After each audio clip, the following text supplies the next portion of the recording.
Going on YouTube, high definition television. I am here with a video after some time, so cheers to that. Y'all have a drink with me. Nothing alcoholic yet. It's a little early in the evening. Got some GT's classic kombucha, the trilogy.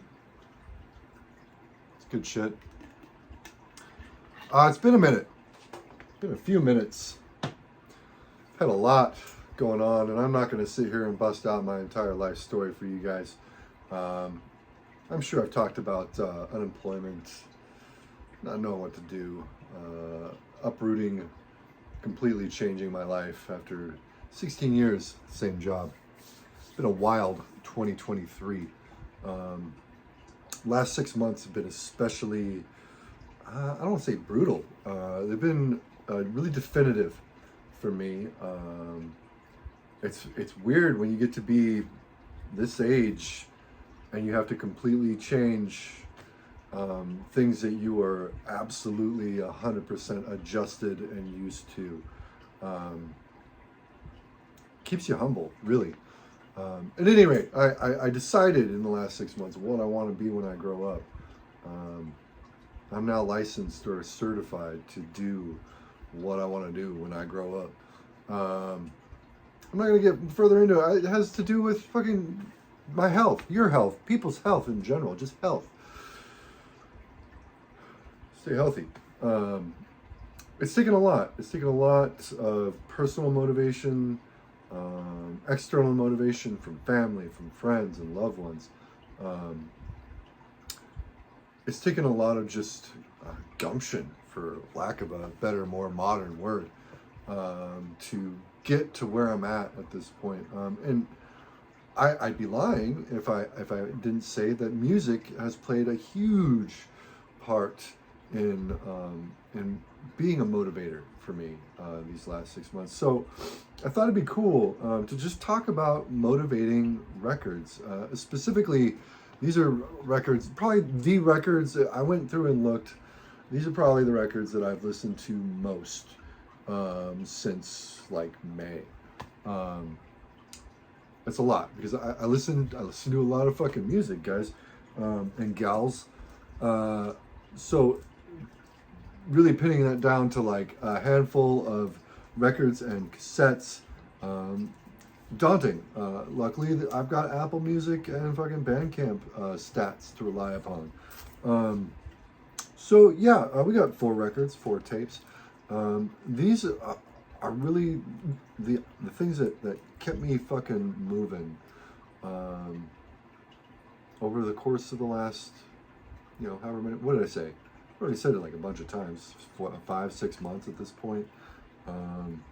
I've been in this apartment for just about 6 months now, which is also crazy. But at any rate, gym tunes? Listen to a lot of music at the gym. I would be naked without earbuds at the fucking gym. So, without any further ado, let's just fucking jump right into it. And I think we're probably safest to start with this one. These are all probably also FYI, disclaimer, records that I've shown before on the channel. None of these are new. This is not a pickup video. And if that's what you came here expecting or hoping for, sorry. I don't know that I'm really going to do many pickup videos moving forward. When and if I remember to actually do videos. So yeah, I've shown this before. If not on my own channel, then I know for a fact I showed it on one of the episodes of Heavy Metallurgy that I've appeared on. I think where I was talking about Crossover with Marty and Mike from Uncommon Pallor. So that'd be the first album from Negative Self. That cover alone ought to tell you what's in store on this album. And if it doesn't, then look at the dress of the 3 gentlemen that adorn the back of this record. Yes, they are in the band. Yes, this band is highly indebted to Suicidal Tendencies. In fact, this could be the album that should have followed Light's Revolution, as opposed to The Art of Rebellion. These guys are Swedish, though. They're not from LA. They're definitely not cholos. And they are definitely, they're definitely paying homage to, I don't know, How I Laugh Tomorrow it's like a top 20 record for me in terms of that style. This record is, dare I say, it's nearly as good. I mean, if you want to hear a perfectly emulated sound, that would be this record. And in a lot of cases, that's not really plus points for that. But the dedication to which they adhere to the suicidal formula is, it's pretty impressive. The guitar playing is just perfectly reminiscent of Rocky George. The vocalizations fully capture that Mike Muir tone. It is a great album, and while it is derivative, as fuck, it stands on kind of on its own, honestly, as a Negative Self record. It's through and through a posi-core record, which is one of the things I think a lot of people never really kind of gave Suicidal credit for being, was like a positive hardcore band. For all the negativity which their imagery kind of evoked, lyrically, they were really about empowering the people listening to the tunes, and that's what this album is. Like, this album, there are songs in this album that give me chills. Whether it's Back on Track, which is the opening cut, it rules. The final track, which is named after the band Negative Self, is just epic. Song Call It Depression is its choice. This album is awesome. It's fun also, which I think a lot of people listening to metal these days forget that, like, music should be, in a lot of cases, fun. It shouldn't always be some cerebral exercise in, like, how obtuse of a band can you tolerate today. And I listen to a fair amount of obtuse music. I listen to jazz. I mean, come on. This record, though, it's just a good time. It's, like I said, it's empowering, and highly motivational. It's a great record, in or out of the gym. Not always have to be great records in the gym. It just so happens that most of them are. So, I don't know. Next record. Fuck. Let's talk about this one. Dark Angel, Darkness Descends. I mean, savage, defined. Just some of the most brutal, driving, compelling death thrash. And I'm going to call it death thrash. This album borders on that 85 era of death metal that Possessed and Death both captured. It's a little more feral. It's a little more scrappy on this record. These guys definitely are still shedding a lot of that dirty veneer that they had grown or accumulated off of We Have Arrived, great record as well. But this is where I think they really fully realized their ferocity. And this album, I mean, fuck, dude. Like, if this doesn't get you amped, you're this music's not for you. It starts off just right out of the barrel, double barrel, shotgun blast to the fucking ear holes with Darkness Descends, The Burning of Sodom, Hunger of the Undead, Merciless Death. Fuck. I mean, if you want to see a guy fucking throw his hands up, the invisible oranges on the treadmill, plug Merciless Death into their earbuds and see what you get. Death is Certain, Life is Not. I mean, fucking come on, dudes. Black Prophecies, Perish in Flames. This record's perfect. It's a 10 out of 10 every time. And it's one of those records that, like, I'm so used to and I'm so familiar with, given how long I've been listening to this fucking album.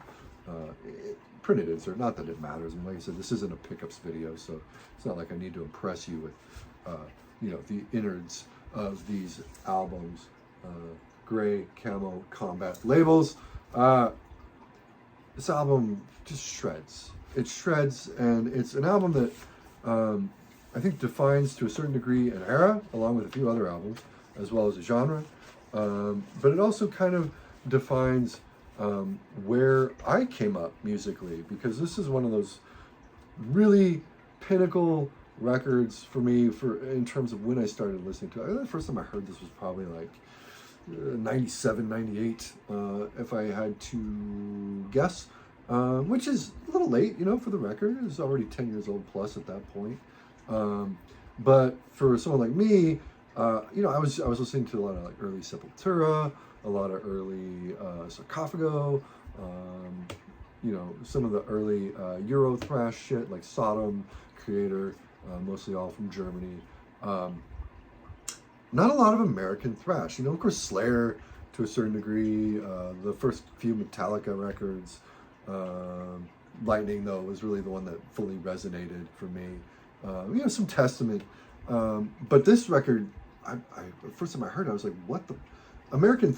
The other American thrash bands that I knew of did not sound like Dark Angel, and this record still just fucking hits like a ton of bricks. And I mean, I've been using it to study to.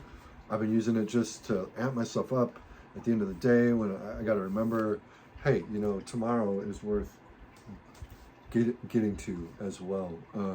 So yeah, Dark Angel, man. Darkness Descends, just stellar. Gene Hoglan on drums, of course. And speaking of Gene Hoglan on drums, this album was another perfect 10 out of 10.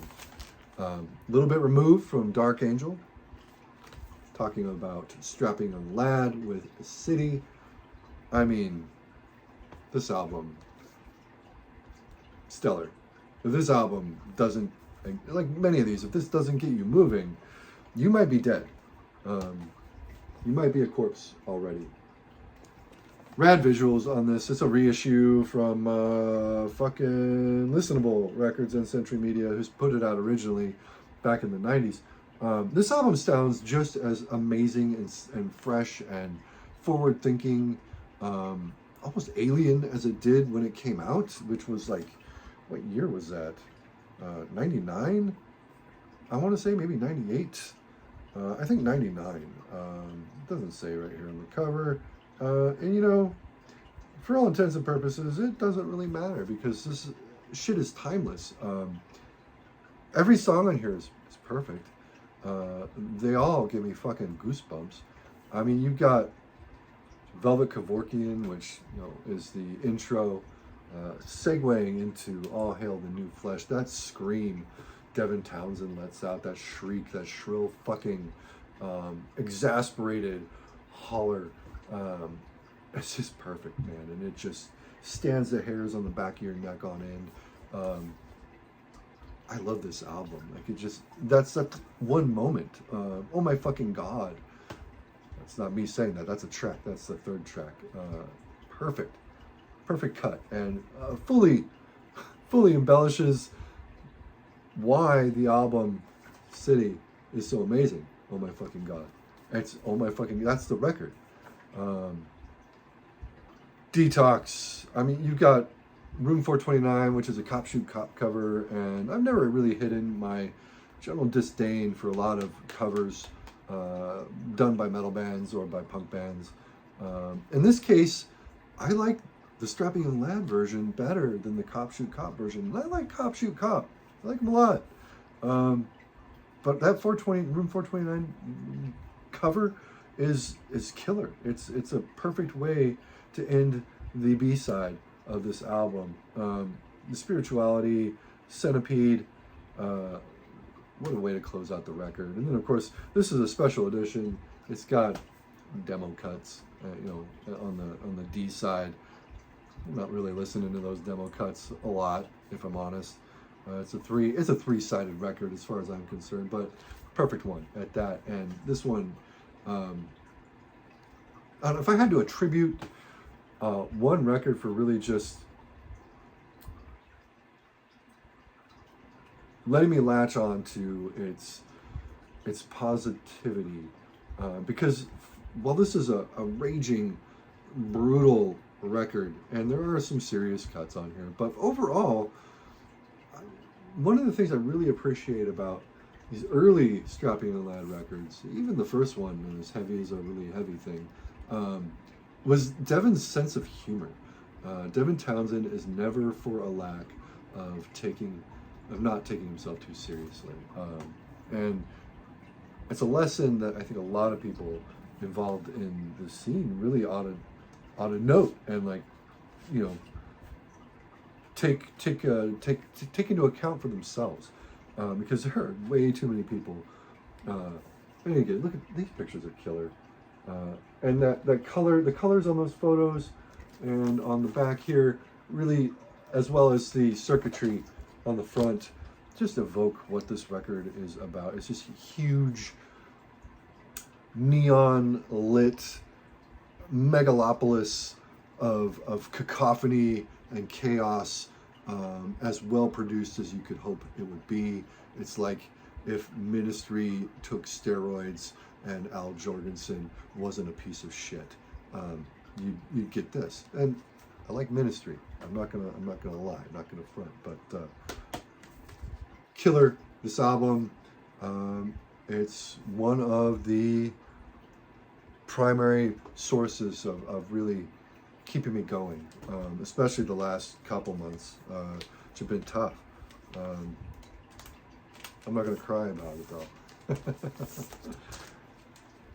And then the last record, I wasn't really going into this in an effort to, like, talk about records, then tapes. I didn't have any order in mind really, but it's all stacked in my lap. So Nocturnus, The Key. Man, you know, I've never hidden my love for fucking death metal on my channel. This is a Czech version of this first press, original press from, when did this record come out? Licensed from Earache. Got all the info. These fucking Czech editions, Globius, sorry, that's the record. Anyway, you know what? I'm not seeing it, and it doesn't. 1990. I took stock of a lot of my favorite death metal, and a lot of those have come out in the last 6 months, and I don't know what it is exactly about it. It's just, this is comfort music for me, honestly. Love the Inner. I know, like I said, I've shown this before, I know for sure. But dude with the keyboard just kills me. Love it. This is, I know a lot of people bitch about fucking Mike Browning's vocal style, how it just matches the cadence of the music too much. Well, he's a fucking drummer. I mean, kudos to the guy for being able to do what he's doing on the kit and fucking perform the vocal duties of this record as well. I think this record's perfect, honestly. This is another 10 out of 10 for me. One of my favorite death metal records. I would put this, if I were to do a death metal top 10, which maybe I will, this is going to be up there. Top 5, easily. I fucking love this album. Lake of Fire, perfect cut. Standing in Blood. I mean, I'm going to be real. I don't dislike any song on this record. Nothing on this is worth skipping over. You want to hear every cut on here. BC-80, Andromeda Strain, fucking Destroying the Manger. Those are just some of the cuts on here. This album is outstanding, and like that Strapping Young Lad, when that Lake of Fire comes on and it gets into that main riff, and it's just brutalizing your eardrums, something clicks for me, and I don't know, it's hard to really put into words what it is. It's just kind of a sense that, like, this is empowering. This is you know, it's got a dark message, but it's something that compels you to want to keep going, want to keep hearing what it's playing, but at the same time also just want to keep going in general. You know, I don't want to be one of those people that's like, music saved my life. because I was never in danger of losing my life over the last 6 months. But I have been in some dark spots this year. And they're looking up right now, which is killer. So yeah, I pulled some tapes too because, you know, I love me a good cassette. Fuck this one.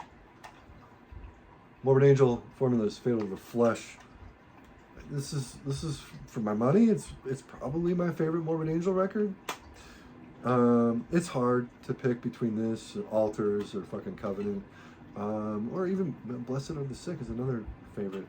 But I'm pretty sure it's just the songwriting and the musicianship on Formulas, and the composition of how the album itself is sequenced and put together. It's killer. It's a long record, and a lot of that might be nostalgia. I saw them live for this record. Like, I want to say they came to Seattle like 3 times touring for this album alone, which bands don't do anymore. Maybe fucking Blood Incantation earlier in the 20 teens or whatever. I saw them with like Nile. I saw them with Incantation. Somebody else that I can't recall. I think Nile again. This album's stellar.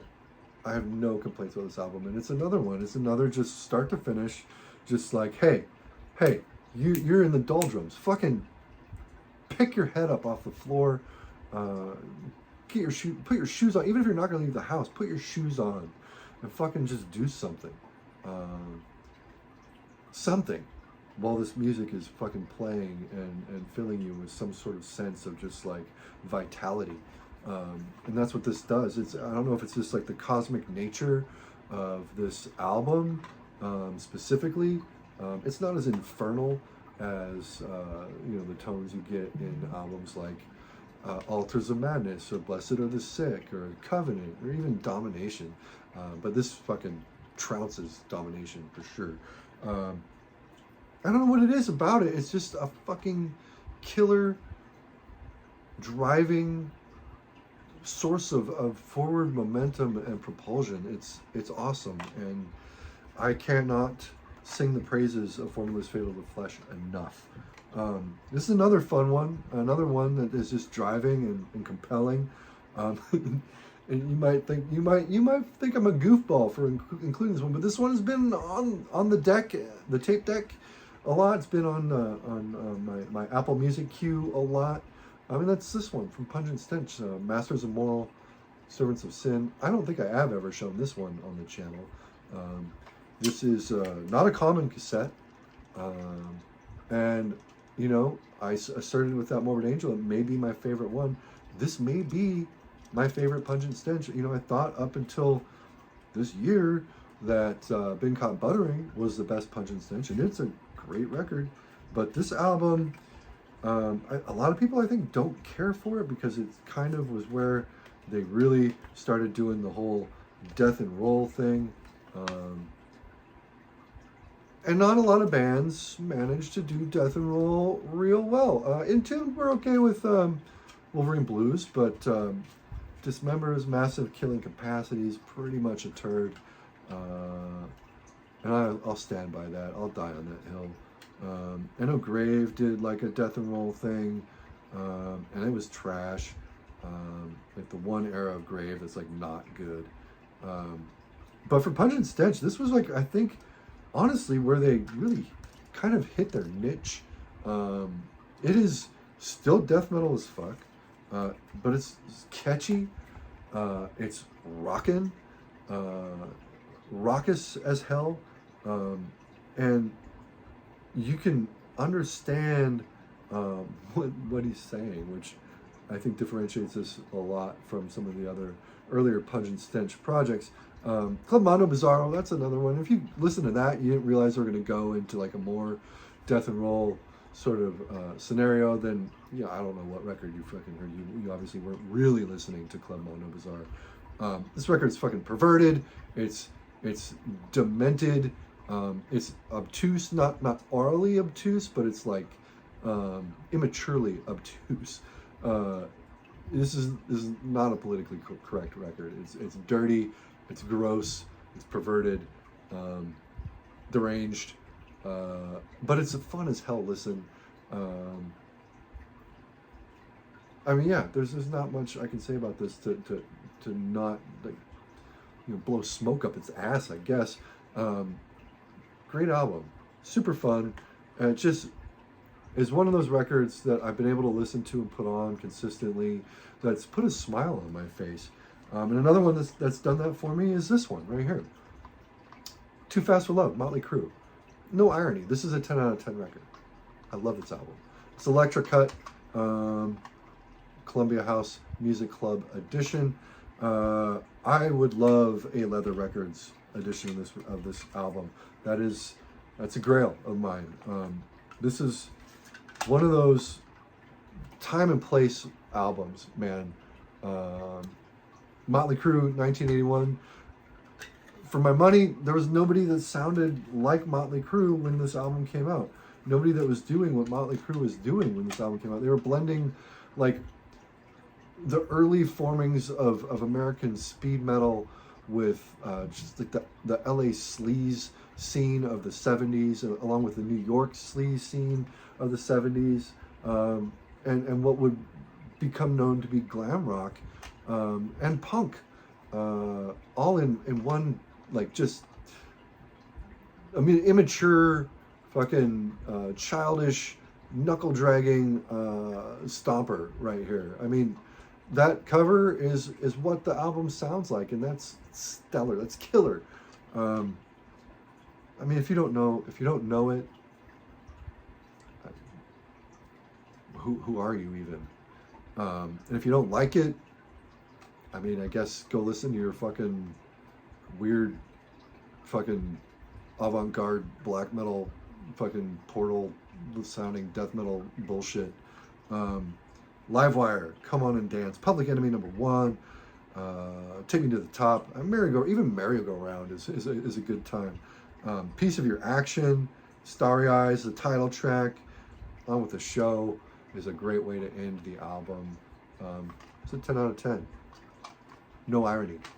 And then another one that I just kind of rediscovered this year, and I've been listening to it a lot, as well as the album that came after it, and that's Malleus Maleficarum, Pestilence. RC version on cassette. This album rules. This is my favorite Pestilence record. Consuming Impulse is not a slouch either. That's my second favorite Pestilence record, and after that, I don't really follow Pestilence very much.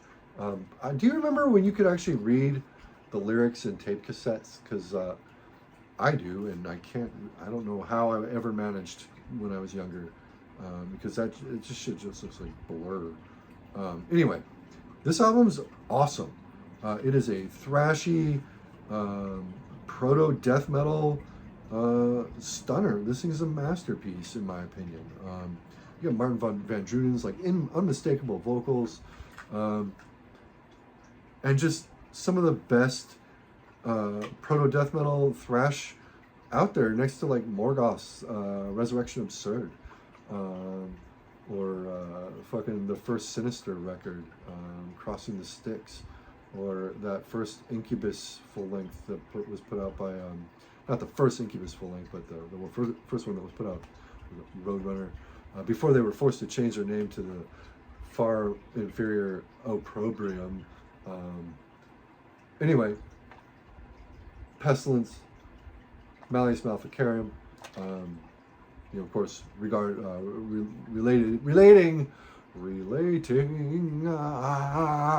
to the book Malleus Maleficarum, about finding and prosecuting witches. Not a theme record, but yeah, I mean, you get the title track leading into Anthropomorphia. You got tracks like Subordinate to the Domination, fucking Chemotherapy, Cycle of Existence, Obsculum in Fame, Systematic Instruction. Again, this is another, in my opinion, you take that for what you will, grain of salt, whatever, it's another 10 out of 10 record. This is just one of those records that just wakes me up. I put it on and it's just like, oh, living room mosh session. Why not? Chase the cats around the apartment with a fucking fake rat on a string attached to a stick. Why not? Even the cats have grown, like they know this album. It's pretty funny. They recognize it when I put it on, and that generally indicates it's time to run around a little bit. Killer album, and another source of what I've come to consider essential positivity in my life in 2023. So that's it. That's what I've got. There you have it. 8 albums, 4 records, 4 tapes that have really helped get me through the year thus far. This could be a cool thread. I don't know. Do a response. Do you have stuff that you listen to get you motivated, to get you amped up, to help you face the fucking coming week or the coming month or the coming 6 months or the coming year even?